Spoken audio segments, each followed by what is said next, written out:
spot, so you have no idea.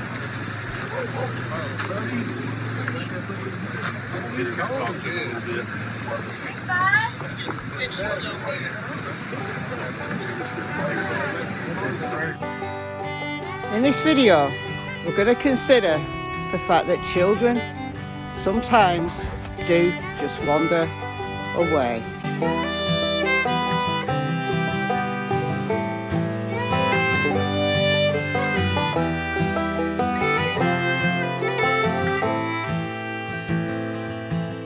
Good morning everyone, my name is Michelle, I hope you're doing well.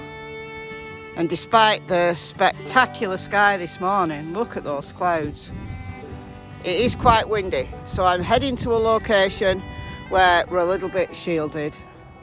So I'll see you shortly. In case you missed the developing story yesterday of little 6-year-old Elijah Kenzinger, let me tell you a little bit about it. So around 5 p.m. on Friday, Elijah was reported missing. He'd gone for a walk with his dog.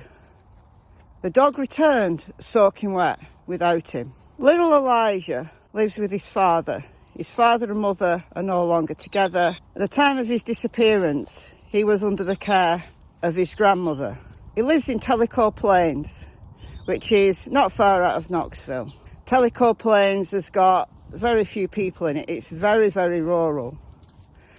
And once the alarm was raised, there was a big concern because it was already getting dark. And although search crews went out and did what they could, it became too treacherous for them to continue overnight. I became aware of this story shortly after his disappearance when the Amber Alert was issued. And yesterday I woke up and I checked my news and I was hoping that it was going to be good news that little Elijah had been found. He'd just gone for a walk after all, that's all, with his dog. I was very concerned though that the dog came home without him. I thought, oh no, that is bad news. You know, dogs are loyal. Why did the dog return without him? And why was the dog soaking wet? And it had been raining, so that could explain why the dog was wet. But there were some bodies of water very close by, and I had this sinking feeling that Elijah had fallen in. But it was also quite close to a highway, so there was always the potential for an opportunist just to come along and have seen little Elijah wandering on his own and just snatched him up. It occurred to me that the dog might have left to raise the alarm. The following morning, yesterday, Saturday, there was very early activity outside the command centre. His mother had arrived from out of state. As I said, his mother and father were no longer together. And there was already comments being made that the mother looked shifty. The mother wasn't there. The mother had to fly in from out of state.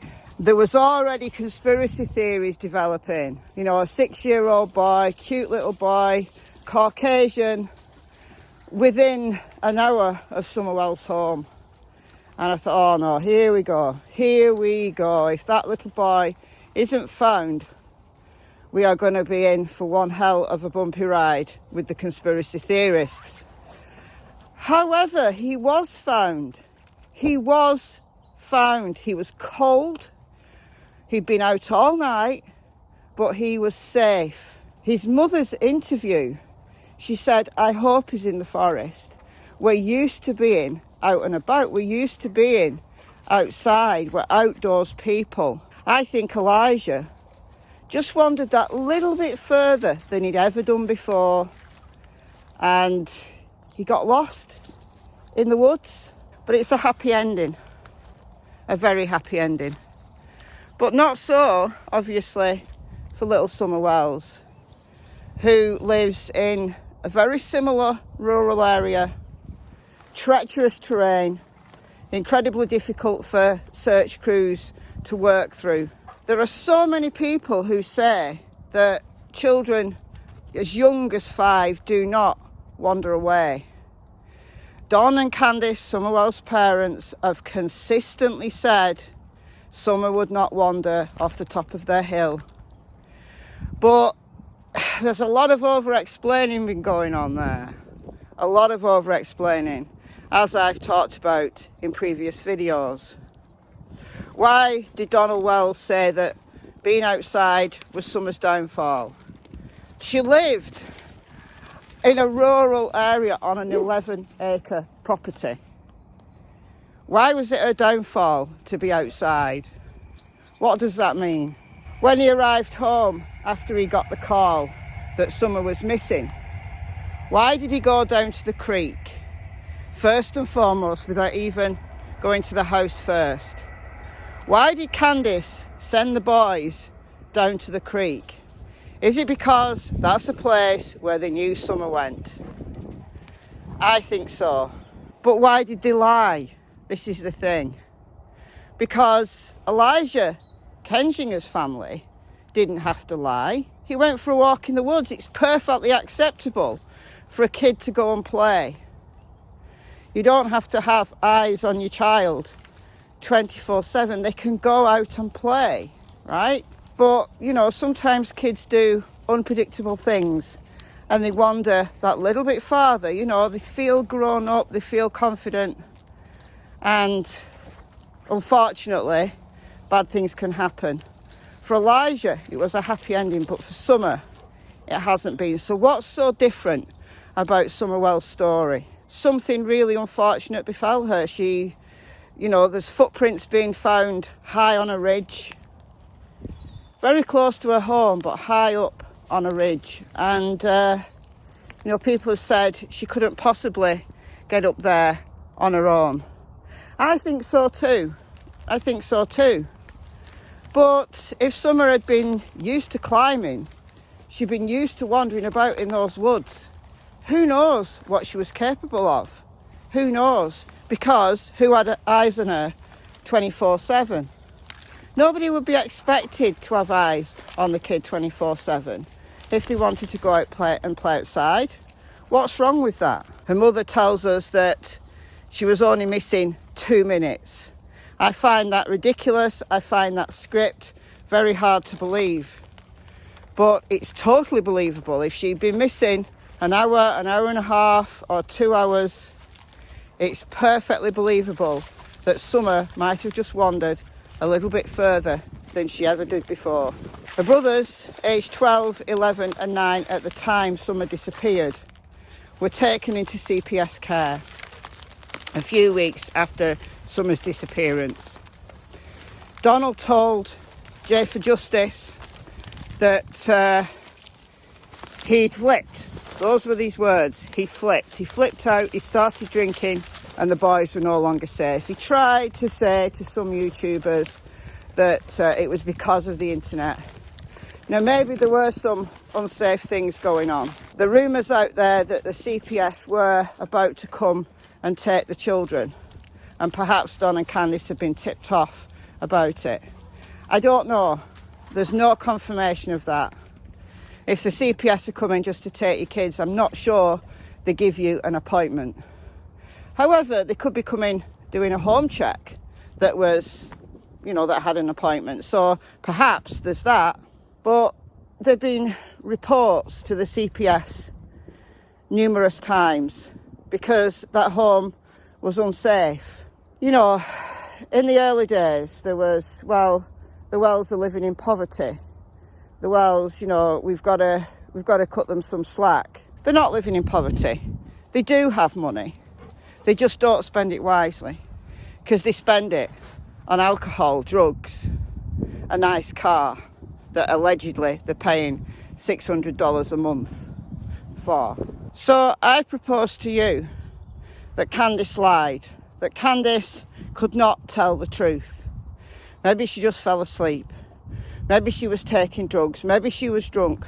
Who knows what Candice was doing? There's lots of stories and suggestions about what she might have been doing. But the upshot is she felt the need to lie. Why is the question. Now, I know a lot of people do not believe that Summer could have just wandered away that little bit further than she'd ever done before. But I wholly believe it's possible because that's what children do. Children who are used to playing in the woods, who are used to the sounds of wildlife, who are used to, you know, just being outside, will wander away that little bit further and further and further as they grow, because that's how children learn. There's nothing wrong with that. So I say again, why did the family feel they needed to lie? Did they feel they needed to lie because they knew their lifestyle was unsafe? It's an open question. But what happened to Summer? You know, the search crews were out for 2 weeks before they scaled down the search. There's still searches 7 months later, and there's no sign of little Summer. Nothing. Nothing. Not a piece of clothing. Nothing has been found. Not a thing. Now, it's treacherous terrain. Could Summer have fallen down a ravine that they haven't noticed? I don't know. You know, the heat-seeking technology was out early doors. They've thrown everything at this search. Multiple agencies from multiple states have thrown everything. Hundreds of thousands of dollars will have been spent on the search for Summer Wells. But yet, she's nowhere to be seen. If she'd been injured, if she was hiding out somewhere, if she'd been attacked by an animal, all of those things, the early doors, I imagine that the search crews were thinking. Children don't just vanish. So the next question becomes, if Summer just wandered that little bit further away, who could possibly have seen her? Who could possibly have taken her? When Don and Candice appeared on Dr. Phil back in November, you know, there was all the palaver about the cornbread mafia. I say again, I wish Greg Hartley had never mentioned the cornbread mafia because everybody jumped on it. But Candice freaked out. And yeah, there's been some somewhat weak explanations as to why she freaked out. But he told Brian Entin, when Brian came to Rogersville, that Candice has the wrong friends. Well, okay, Donald, you both have wrong friends. Whatever you mean by that, you both have wrong friends. Because your lifestyle is such that it was putting your children at danger on multiple levels. We now hear that neighbour Fred Hill is threatening to kill Donald if he mentions his name again. Donald has named this person, that person, the other person for taking Summer. Maybe Donald is clutching at straws. Maybe Donald knows more and he's deflected. I suspect so. I suspect Donald knows who these wrong friends are. I suspect Donald is holding secrets, as is Candice. What if they know who could have taken Summer and they can't say because they're being threatened? What if there are people who know what happened who are not coming forward? I've talked at length now about the relatedness of the families who've generationally given their name to the roads and the hollers in that local area. They're all related. Yep, there's probably some new people that have come in over the years, just as they've done in this village here. But at the end of the day, those families who've been there on the land generation after generation, we've seen the possibility that Fred Hill hoaxed YouTuber Ziggy. We've seen that just this week, telling her that he found bones. I'm not implicating Fred Hill. Of course I'm not. I'm not implicating anybody in the disappearance of Summer.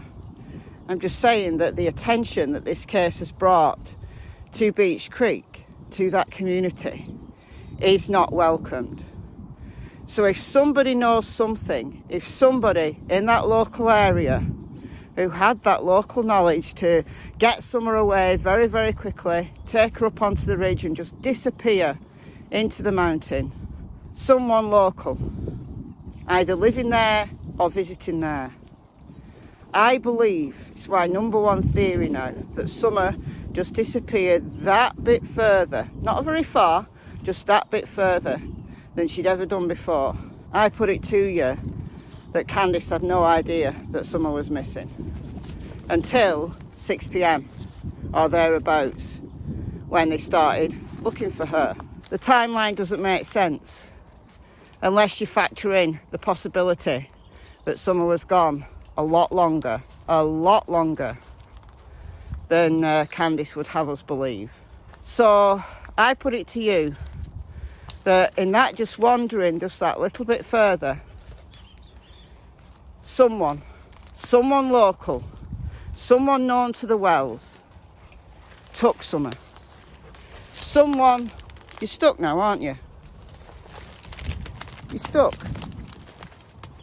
She knows where to come to get through. There she is. Someone local, someone known to the Wells. I'm stuck now. Let's go back this way. Flown under the radar, who spied the chance. That's what's different about Summer Wells compared to a case like little Elijah's. It's the parents. It's not the location.